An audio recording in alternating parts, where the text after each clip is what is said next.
زمانی که یک فرزند، یک بچه در کشور متولد میشه، دولت، خانواده و مدرسه مسئول تربیت و آینده و مسائل اقتصادی، مسکن و تربیت و خوراک و پوشاک و مسائل روانی و ساپورت ها و حمایت های روانی و روحی و مسائل دیگه این کودک هست. همه کودک رو معصوم و بیگناه میدونیم و میگیم که برگ قرآن هست.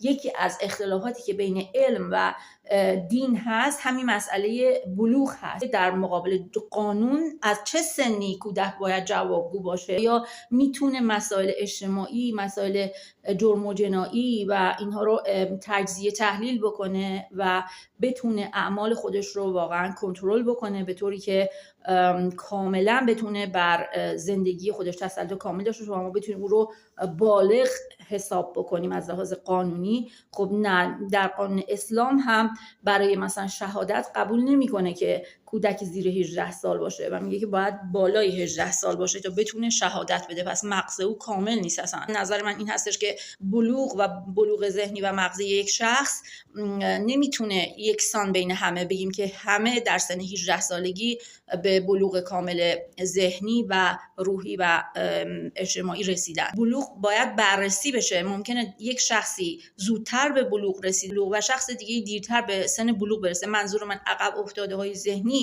یا کسانی که مشکل روانی و مشکلات مغزی دارن نیست. منظور من تمام افراد سالم جامعه هست. نمیتونه شخصی بیاد بگه که خب من فقط این رو به دنیا میارم، به حال خودش رها میکنم. بعد وقتی بزرگ شد من میگم که من مادرم و من پدرم اگه تخلف کرد، اگه خلافکار شد، اگه قاتل شد، اگه قاچاقچی شد، اگه هر اتفاقی برای این افتاد، بعد میگم که خب تو الان مسئولی. بعد تازه خودم میرم یقه‌شو میگیرم، مثل قاتلی که توی ایران متاسفانه یک قتل فجیع انجام داد، فرزند خودش رو به قتل رسوند به علت روابط ناسالم جنسی. اومدن و یقه اینو گرفتن پدر مادر و اومدن حتی به دادگاه اعلام کردن که پدرش گفت که پسرم رو اعدام کنید. خب آیا این درسته؟ یعنی پدری که میخواد مسئولیت تربیت رو از خودش جلوه بده که من الان به خاطر آبروی خودم بیام بگم که پسرم رو اعدام کنید، من آبروی خودم رو بخرم و خودم رو نجات بدم.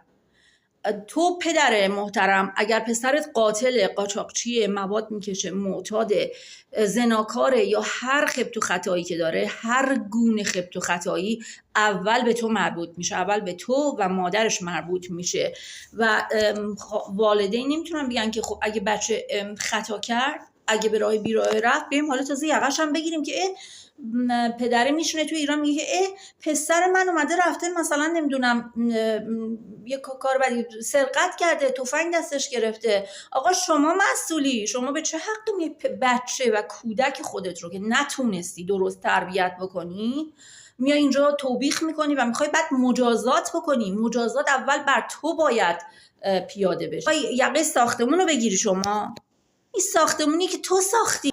باز دولت مسئوله. شما نمیتونی به عنوان یک مسئول دولت بیا یقه یک نفر رو بگیری، یک بچه بی سواد فراری نمیدونم تحصیل نکرده که نمیدونم پدر مادر نداشته، تو کوچه خیابون میگشته، تحصیلات نداره، شما بیا یقه اینو بگیری. قربانی تو. دروغ به شما میگن. اسلام و دین و نمیدونم اینا نیومده که بچه رو بزنن. مگه ابوالفضل سقای بچه نبود؟ ابوالفضل کی شنیده کسی تیر زده باشه به یه بچه رو بکشه، بچه رو اعدام کنه؟ بعد میشد لولو کسی نمیرفت حرم امام حسین سینه بزنه. چطوری برمیداری به تیر میزنی تو بدن یه بچه کوچیک رو میکشی؟ مگه نگفتن که بچه برگ قرآنه؟ بعد میری تو حرم امام حسین، چند ماه بعدش راه میفتی میری تو حرم امام حسین میگی حسین. یعنی چی؟ چه معنی میده؟ آیا واقعا شما اینقدر بیشوری که خودت نمیفهمی یا اینکه میخوای ما رو خر حساب کردی یا مردم خر حساب کردین؟ شما هر کسی که این کارو میکنه دست بکشید، از جرم و جنایت دست بکشید. میخوای منم بکشی بیا بکش. من اصلا ابایی ندارم. یه بچه داشتم اونم الان نیست، بیا منم بزن بکش. اصلا بچه‌م هم باشه مهم نیست. من بچه‌مو اینجا خودم ول کردم اومدم سراغ شما که بخوام به کشورم خدمت بکنم، به مردم، به یک انسان خدمت بکنم، به یک کودک خدمت بکنم.